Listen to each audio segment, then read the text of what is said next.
ચુડા તાલુકાના ગ્રામ્ય વિસ્તારોમાં નવરાત્રીના પાવન પર્વ દરમિયાન પીજીવીસીએલની બેદરકારીના કારણે વીજ પુરવઠો ખોરવાઈ ગયો, જે ખેલૈયાઓ અંધારામાં ગરબા ઘૂમવા મજબૂર બન્યા હતા.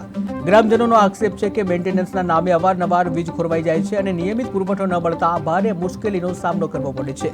ત્યારે ગામડાઓમાં પાવન પર્વની ઉજવણી દરમિયાન વીજ ફોલ્ટ અને પીજીવીસીએલ કચેરીના કોલ સેન્ટર તથા નાયબ કાર્યપાલક ઇજનેરના ફોન બંધ રહેવાના મામલે સ્થાનિકોમાં રોષ ફેલાયો છે.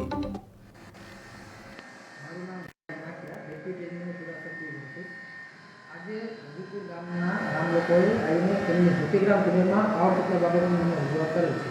એ બાબતે જણાવવાનું છે કે શનિવારે રાત્રે વરસાદ આવેલો, જેથી લીધે હજીપુર જ્યોતિગ્રામમાં જે ફીડરનો પાવર આવે છે તે ફીડર ફોલ્ટમાં ગયેલો હતો.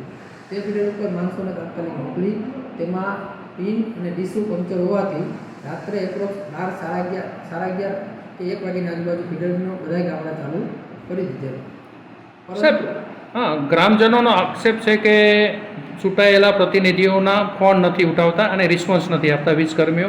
એ બાબતે શું કહેશો આપ? સદર બાબતે મારામાં રાતે ફોન આવેલા હતા. મેં દરેક ફોન રિસીવ કરેલા છે. લાઇન સ્ટાફે ફોન નથી ઉપાડ્યા એવી મને રજૂઆત કરી છે. એટલે એ મને લાઇન સ્ટાફને પણ ઇન્સ્ટ્રક્શન આપી દીધી કે ભાઈ તમારે ફોન ઉઠાવવાના અને જવાબ પણ તમારે શાંતિથી જ આપવાના છે. અને એ બાબતે આજે લાઇન સ્ટાફને ફરીથી પણ કહી દીધેલું છે સવારે આવતા. અને આજે પણ તે ભગુપુર એજી ફીડર ઉપર જ છે લાઇન સ્ટાફ, અને તેને ફીડર ચાલુ કરાવીને અત્યારે ભગુપુર એજીમાં હેલ્પરની કામગીરી બાબતે પણ પ્રશ્નો ઊભા થાય છે, તો એ બાબતે શું કહેશો? હેલ્પરની આજે આ લોકો એમને રજૂઆત કરી છે. એટલે એ બાબતે આ થોડુંક વાતાવરણ નોર્મલ થાય, પાવર સપ્લાય હરખો થાય, એટલે એ બાબતે પણ એક્શન લેવામાં આવશે. હેલ્પર વિરુદ્ધ જે કંઈ એ લોકોએ રજૂઆત કરી એ પ્રમાણે એનું નિવેદન લેવામાં આવશે હેલ્પરનું પણ, અને એ પ્રમાણે આગળની કાર્યવાહી એમાં પણ કરવામાં આવશે.